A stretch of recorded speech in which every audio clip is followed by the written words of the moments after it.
What's up, everybody? This is AMGJ, and I'm here at Easy Rides Auto and Truck Sales in Indianapolis. And I was talking with their dealer, and this time, instead of breaking down a single car, he was going to break down some tips on the difference between a buy here, pay here. Check it out. What's up, everybody? This is Jay here, and I'm here at Easy Rides Auto, Truck, and Sales with my man Mo. And man, this is a knowledgeable dude. He was about to break it down on what's the difference between a buy here, pay here versus a bank finance. Mo, tell the people a little bit about yourself. Well, my name is Mo. I am from Egypt. I've been here since I was a kid. I was 10 years old. I got in the car business because since I was a child, I love, cars. I love helping people. I love getting people in the right car, the right price, right down payment, and the right monthly payments. Um, like you see here, I got multiple cars. Nice Genesis coupe. You got a nice selection from sport cars to the SUVs to family cars. I like you a lot, man. I got different selections because not everybody the same. Okay, so everybody is different. People like sport. People like SUVs for family. We sell to them to people that have family, kids, and all of that 3-year-old seats. We got trucks. We got diesels for construction workers. We got everybody's. Okay, so if I don't have it here, and then you're looking for something special, just come see me. I'll make it happen. I'll figure out where it's at. I'll buy it for you. Get it, cheaper than anybody else, and it will be checked over and in good condition, and has a service record on it. Okay, that's what I'm talking about. And more importantly, this is a good price and a good deal. Of course. Because a lot of people sometimes buy a car based off of payments and not realizing they may be paying a whole lot for a car. They thought their payment was low, so they were happy, not realizing you'll be paying for a long time. Correct. And so I'm here because I love cars as well, but I like to talk about them. But the other side is buying them, and that's why this video will be different. Because I'm not going to just talk about a particular car. I'm going to talk with a dealer who's going to give some inside tips on when you need to buy a car, what to look for, what not to look for, pros and cons, and which apples to avoid, because what you really want is an apple pie. You know what I'm saying? All right, I'll see y'all. Let's check it out. Tell me a little bit about it inside. I got a question now that a lot of people probably want to know, don't know the difference. And that is, what is the difference between a buy here, pay here dealer versus going to a dealer that's going to offer bank financing? What is the difference? So buy here, pay here is a dealership that does not finance through a bank. Buy here, pay here is technically a buy the car with them and pay with them. So the buy here, pay here, there's a lot of reasons why people does it. Either their credit is really bad and demolished since a lot of repos on there, or they don't have a social to buy a vehicle with. Bank finance is a different thing. So you come in. We're like technically dealerships are the middleman. So we buy the cars. We make sure that everything is okay with it. We put it in the front line. Customer comes in with, let's say, a good credit score. So subprime or a prime bank. It depends on the credit. We send it through the banks, and the bank does the financing. They write a check to the dealership, and they take over the payments. So what's the benefit? Where does it make a difference to me as the customer if I got the bank financing me versus the dealer? And does it matter the car? Is it going to be a better car or worse car? Am I paying more, paying less? What does that mean? Be honest with you, I heard a lot of things bad about buy here, pay here. Other dealerships actually charges the customer taxes, and that's supposed to be on the contract. They make sure they pay the taxes in the first 30 days, and that's illegal. That's on the contract. That's something you pay with your payments. Okay. Another thing, buy here, pay here, they usually get it over 24.99 interest rate. Wow. And that's illegal as well. Obama changed that rule when he was the president, and they kept it at 24.99 or lower. So right at the limit, huh? So I seen dealerships don't notify the customer that the vehicle is a rebuild title as well. Oh, so wow. a car will be in a big wreck through and it goes to Copart or a salvage auction, and then the dealership comes in and buys the car for dimes on a dollar, and takes it and fixes it. Not OEM parts from Amazon Wow. There's nothing wrong with them, but it's aftermarket parts that is not certified right Right. to be on the road.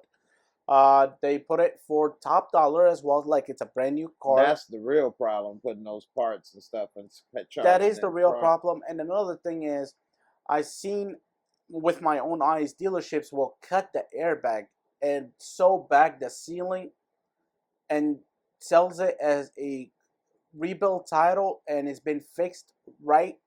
And that's another thing that I see. You mean cut the airbag warning or take the bag out? Actual airbag that will be deployed from an accident, and the dealership will come with a knife and cut it off, and not and replace just sews it. back the ceiling or sew back the seats. So when a customer or a client that bought the vehicle drives and get in a car crash, and that airbag does not deploy because there's no airbag, and the person that is driving the owner is driving that vehicle and get killed or get hurt, seriously hurt from it. Wow. It's usually 90% of the time the dealers does that. And I am so sorry for saying that, but that's nothing. I mean, how much would it cost to replace an airbag? it depends on the car. Be honest with you, it depends on the car. It can be expensive. It could be expensive. I had to replace it on one of my cars here.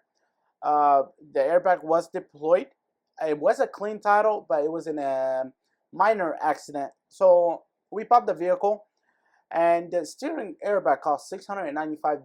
Wow. And that's for the steering wheel airbag. So imagine if the curtain airbag needs to be replaced. Wow. I was actually asking the prices on them, and they were telling me $2,500. Wow. And it needs to be done at the dealership because it has to be programmed. And then that's an additional labor cost, $600. Wow. So you're looking about $4 grand, $5 grand about replacing it. Just a side curtain airbag. That's why the newer cars, they turn off the airbags if no passengers in there. That is correct. And then another thing, now they have in the newer cars, they got the seat airbag. Yeah. And usually those are really expensive. I heard about almost $1,200. Wow. Just for one. A seat airbag. Seat airbag. And that seat has to actually come off and put a new seat. And that's not the only issue. The issue is you need to reset that sensor, replace that sensor to put it in. And then you gotta, because of the seatbelt sensor, the module says it's been deployed, so the seat belt will never retract back. Oh, wow. So it'll always be hanging. And 90% of the dealership sells it like this. Wow. I know a few that does it, and I'm surprised they're still in the business. Wow. And that's something really dangerous. Yeah. Because I got a family as well at home. I would never want that on my family. You know, driving a vehicle with not be safe to be on the road. Yeah, that's true. That is true. And another thing that I heard about buy here, pay here, maybe you could tell me if it's accurate or not, that they'll go to a dealer auction, for example, buy a car for $2 grand, put it on the lot for $5, and say, I need $2,000 down payment, and that's their money back, and then they'll get those payments as a profit. As a profit. Correct, but I will tell you something. They'll buy it for $3 grand and they sell it for $9 grand. Wow. And plus interest. Even so they'll sell profit. and price it, so more profit. That is correct. They're ripping off everybody. That's something I do not do. I don't like. There's a bad things about it. There's not bad things. It's how you say it? Pros and cons. Right. So the pros about it is they make their money up front. They take it. They can go buy another one and invest more money. And then whatever they're making, the customers making the payments is, you know, they're extra money. Right. You see what I mean? To keep the circle rolling. But the con things about it is, let's say you buy a car for $2 grand and you're paying $9,000 on it. But you're not paying maybe $200 a month. No, you're paying $600 a month. Woo-wee. I mean, that's 1/3 of your paycheck. Right. Goes to just a car payment. Imagine the insurance as well. Gas. Right. And that $2,000 car needs a lot of work. Right. I'll be honest with you, it's not going to be a perfect car. It's going to last you for a long time. And after COVID, everything went skyrocketing, and these prices you'll never find for $2,000, $5,000. The cheapest car you'll find on the street that is running right, fixed perfectly in a good condition, about $6,900. Man, yeah, that's insane. So with a bank, you have a better chance of getting a better quality vehicle and lower payments. When you finance with a vehicle with the bank, I would consider you looking at this. Look for something newer, lower miles, and make sure to test drive it before you buy a car. Okay. So test drive the vehicle. There's no law saying against you to drive the car more than 15 minutes. That's what the dealership usually says, 15 minutes or under for a test drive. No, you can test drive the car for at least 30 minutes with no problems. If you hear at the dealership say you can't drive a car more than 15 minutes, you shouldn't be buying a car from them. Yeah. When you come in and looking for a vehicle, look for the vehicles in the front line, because usually those are in perfect condition. There's nothing wrong with it. If you guys looking for a vehicle for a cheap price, but in a good running car, you're not gonna find that. So when you come out here, ask questions, explain yourself what you need the vehicle for.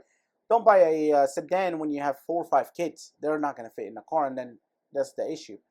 Make sure to, ask if there's a warranty on it, if it has been in any accidents, what's the interest rate. Don't just sign paperwork and say, hey, I got the car, I got screwed. You can avoid that situation before that happens.